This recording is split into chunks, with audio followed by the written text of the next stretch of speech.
네, 안녕하십니까, 여러분. 2023년 5월 17일 코멘트입니다. 미국의 바이든 대통령이 G7 정상회담 이후에 호주하고 파푸아뉴기니아에 순방을 계획을 했었지만 미국의 지금 국회와의 부채 한도 그 위기를 해결하기 위해서 그 방문하는 것을 취소하고 그로 미국으로 가겠다고 발표했답니다.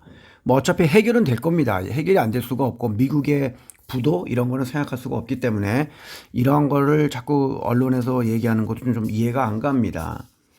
그리고 이게 되게 황당하다 그럴까요?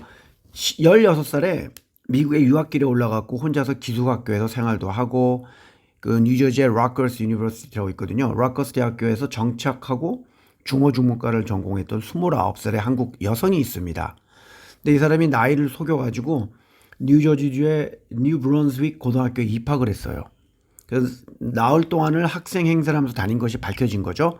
그래서 재판에 넘겨졌고 이 여성 말은 자기 최근에 이혼을 해가지고 약간 외로움을 느꼈고 그래서 이런 행동을 했다. 그래서 무죄를 주장했는데 상당히 동안이었나 봅니다. 그리고 이제 미국의 소비자들은 여전히 높은 물가와 고금리에도 불구하고 소비를 계속하면서 4월에도 소비가 회복이 되고 있는 모습이고요. 이러한 소비의 증가 뒤에는 낮은 실업률과 꾸준한 임금의 상승이 있기 때문입니다. 그리고 투자가들은 기술주와 채권에 투자를 하는 모습이고 채권은 아무래도 이자가 꾸준히 나오니까 제가 코멘트에 여러 번 말씀을 드렸죠. 6대4가 아니고 지금은 아예 7대3까지 안전한 이자가 나오는 채권 픽스인컴에 한 7 정도 집어넣어야 한다고 얘기를 했는데 이미 그런 식으로 투자들이 되어가고 있는 모습입니다. 그리고 지난 10년간 사람들이 가장 많이 탄 스포츠카가 무엇이냐고 봤더니 59년 역사의 포드 머스탱으로 밝혀졌습니다. 그리고 한국에서도 이 7세대의 새로운 모델인 머스탱이 하반기에 출시가 된다고 하네요. 그리고 지난해 머스탱의 판매량이 전 세계에서 독일은 17%가 증가했고 영국은 14.4%가 증가했고 스위스가 14.9%, 중동이 7.4% 증가했다고 합니다. 그리고 모건 스탠리 아시아에서는 주로 중국 본토를 담당하는 투자은행가, 인베스트먼트 뱅커죠. 40명 이상, 이게 아마 총 직원의 7% 정도 된답니다. 그러니까 해고가 될 거라 그러네요. 그래서 중국에 진출한 미국의 증권사들, 뭐 JP모건도 있고, 모건 스탠리도 있고, 또 다른 그런 자산 운용사들도 많이 있습니다. 블랙락도 있고, 이런 회사들이 예상보다 쉽지 않은 비즈니스 환경에 당황하고 있는 모습이라는 거죠. 아무래도 중국 사람들 애국심, 중국 넘버원 이런 것 때문에 쉽지 않은 모습이라는 겁니다. 한국 기업도 들어갔다가 고전하고 나오는 거랑 거의 비슷하다고 보시면 되겠습니다. 그리고 지금 지난주 토요일 날 37도로 그냥 엄청난 40년 만에 최고의 기온을 기록했던 싱가포르이 어저께 기상청 예보에 의하면은 하반기에는 상반기보다는 더 많은 비가 내리고 기온도 낮아질 것이라고 예상을 했습니다. 그리고 새벽하고 아침 시간에 천둥번개가 있을 수가 있고 가끔은 오후와 저녁 시간 사이에 짧은 기간 동안에 천둥과 번개를 동반한 소나기가 내릴 수 있다라고 얘기를 했습니다. 그리고 아시아에서 주로 활동을 하는 헤지펀드들은 1분기에 중국의 교육 관련 주식들 그리고 미국의 AI 관련 주식들에 집중적으로 투자를 했다고 합니다. AI는 나쁘지 않다고 저는 계속 보고 있습니다. 그렇기 때문에 AI에 연관된 뭐 반도체를 만드는 엔비디아라든지 또는 구글이라든지 마이크로소프트라든지 이런 쪽의 주식들이 올라갈 가능성이 굉장히 큰 거죠. 그리고 싱가포르 항소법원은 사형수로 복역 중인 36세 대마초 밀매업자의 사건 재검토 요청을 기각했습니다.